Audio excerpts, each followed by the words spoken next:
Hai pelajar, saya Cikgu Kartik, Guru Pengajian Perniagaan Pusat Tingkatan 6 SMK Tinggi Setapak, Kuala Lumpur. So, Cikgu akan sambung dengan bahagian yang kedua dalam pengajian perniagaan STPM semester 1, okey, iaitu berkaitan dengan peranan perniagaan. Okey. Dalam pelajaran yang lepas, Cikgu ada bincang tentang apakah maksud perniagaan, konsep-konsep asas dalam perniagaan. Yang kedua, kita ada bincang apakah perbezaan antara organisasi bermotifkan untung dengan tidak bermotifkan untung. Dan bahagian ketiga, kita ada bincang tentang iaitu berkaitan dengan satu lagi bahagian itu untung. Okey, apakah untung dan kepentingan untung. Okey, so untuk bahagian ni cikgu akan bincang apakah peranan perniagaan. Okey, so peranan perniagaan ni dapat dibincang dari aspek pengguna, masyarakat, ekonomi dan negara. Okey, jadi kalau kamu perhatikan antara empat kumpulan ni, yang paling rapat dengan perniagaan ialah pengguna. Okey, lepas tu kita ada masyarakat, ekonomi dan negara. Okey, so kita akan bincang satu demi satu ya. Okey, kalau kita perhatikan apakah peranan perniagaan pada pengguna. Okey, pengguna ni rujuk pada mereka yang membeli barang atau perkhidmatan yang disediakan oleh perniagaan. Okey, so apakah kepentingan atau peranan perniagaan pada pengguna? Satu, menyediakan barang dan perkhidmatan. Okey, so dengan adanya barang dan perkhidmatan ni, pengguna dapat memenuhi keperluan dan kehendak mereka. Okey, so keyword dia sediakan barang dan perkhidmatan, memenuhi keperluan dan kehendak. Okey, contohnya kalau mereka nak makanan, boleh beli di kedai atau restoran. Kalau mereka nak penuhi kehendak, contohnya beli kereta untuk hidup lebih selesa. Okey, so tugas perniagaan ialah menyediakan barang dan perkhidmatan supaya keperluan dan kehendak pengguna dapat dipenuhi. Okey, yang kedua, perniagaan juga mengeluarkan pelbagai barang dan perkhidmatan. Okey, dengan ni pengguna ada banyak pilihan atau choice. Okey, contohnya kalau you pergi ke pasar raya, kamu nak beli ubat gigi, ada pelbagai jenama. Okey, contohnya Colgate, okey, Dali, Peptodent dan sebagainya. Jadi kita boleh pilih apa yang kita suka. Itu kelebihan perniagaan. Okey, dia menawarkan banyak choice pilihan pada pengguna. Dengan ni taraf hidup kita meningkat.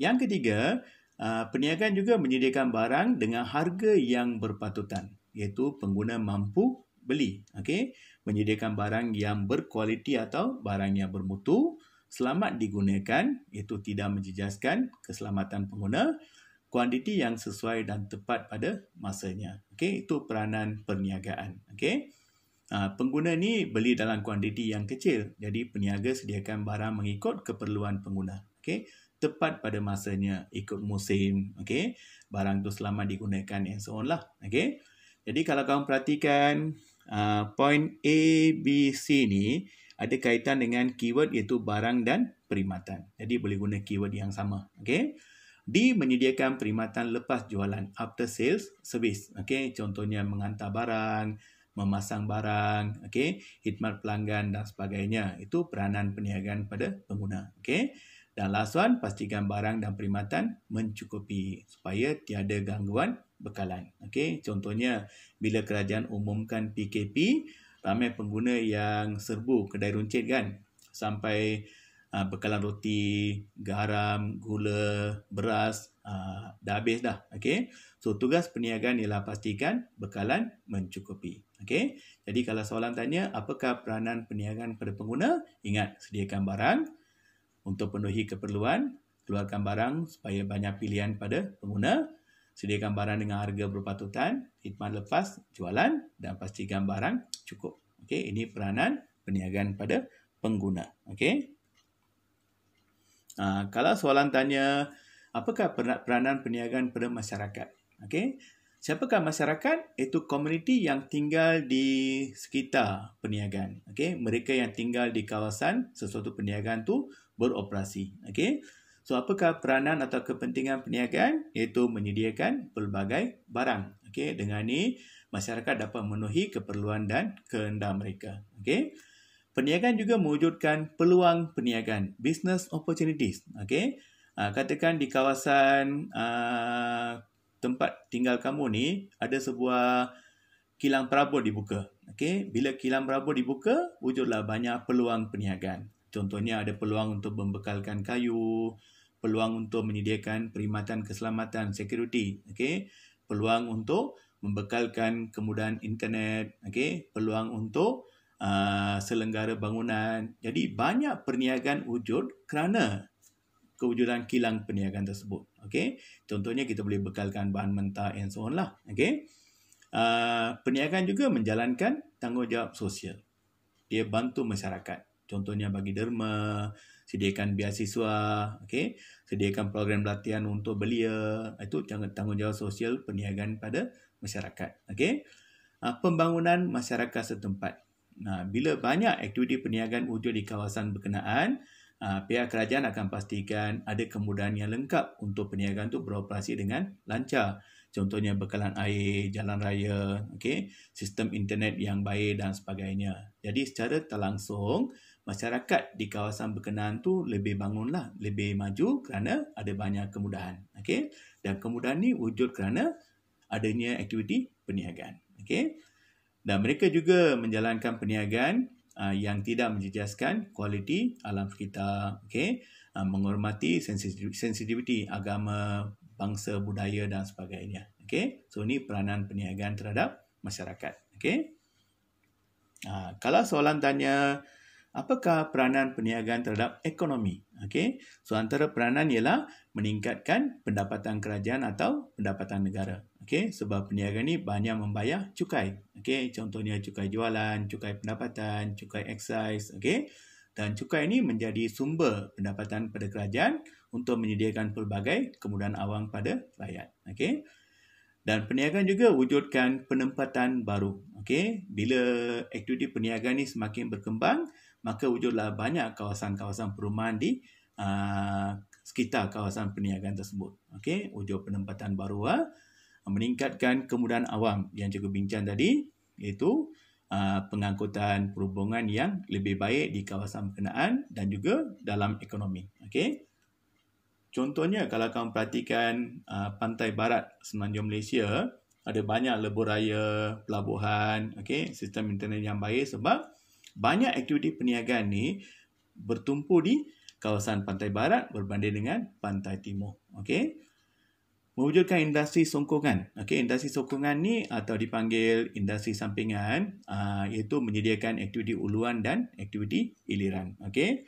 Contohnya kalau ada sebuah kilang kereta dibuka, maka wujudlah banyak aktiviti sampingan yang boleh membantu kilang tersebut. Contohnya ada syarikat yang bekalkan bateri, ada syarikat yang bekalkan lampu, ada syarikat yang bekalkan pintu, okey, cushion dan sebagainya. Itu dipanggil industri sokongan atau dipanggil IKS, okey, industri kecil dan sederhana, okey. Dan last one ialah wujudkan peluang pekerjaan. Of course, peranan perniagaan pada ekonomi adalah mewujudkan lebih banyak peluang pekerjaan. Lagi banyak aktiviti perniagaan, lagi banyaklah peluang pekerjaan. Dan sekaligus ini dapat mengurangkan kadar pengangguran dalam ekonomi. Okey. Alright. Satu lagi, peranan perniagaan terhadap negara. Ini lebih kurang sama dengan peranan perniagaan pada ekonomi. Okey, iaitu meningkatkan pendapatan negara atau pendapatan kerajaan, iaitu dengan membayar cukai. Okey. Mewujudkan peluang pekerjaan sama seperti ekonomi tadi, iaitu kurangkan kadar pengangguran, meningkatkan kemudahan awam, contohnya pengangkutan perhubungan, okey, mewujudkan industri sokongan macam tadilah, dan membangunkan modal insan. Ini satu peranan yang sangat penting untuk negara. Okey. Sebab bila suatu perniagaan dibuka, mereka perlukan ramai pekerja. Contohnya kamu ni baru lepasan universiti. Bila kamu mula bekerja, syarikat akan menaja kamu untuk mengikuti pelbagai latihan dan kursus. Okey. Dan ini secara tidak langsung membantu membangunkan modal insan. Itu melahirkan lebih ramai pekerja yang mahir, pekerja yang terlatih. Okey. Kerajaan tak mampu sediakan program latihan untuk semua pekerja. Jadi peranan ini dipikul oleh sektor swasta atau perniagaan untuk membantu meningkatkan kemahiran pekerja mereka. Ini secara tak langsung membangunkan modal insan. Okey. Alright, mari kita perhatikan contoh soalan. Kalau soalan tanya, nyatakan 4 peranan perniagaan pada pengguna. Cara menjawab, salin sebahagian soalan. 4 peranan perniagaan pada pengguna ialah satu, menyediakan barang dan perkhidmatan untuk memenuhi keperluan dan kehendak, 1 markah. Okey. Menyediakan pelbagai barang dan perkhidmatan agar pengguna ada banyak pilihan, 2 markah. Okey. Menyediakan perkhidmatan lepas jualan. Contohnya menghantar barang ke rumah pengguna, kamu dapat 1 markah. Okey. Memastikan bekalan barang mencukupi supaya tiada gangguan bekalan. Jadi kamu dapat 4 markah. Okey, bahagian B, nyatakan 4 peranan perniagaan pada masyarakat. Ingat lagi tak? Apa keyword dia? 4 peranan perniagaan pada masyarakat ialah 1, kaitkan dengan menyediakan barang dan perkhidmatan, peluang perniagaan, peluang pekerjaan, tanggungjawab sosial. Okey.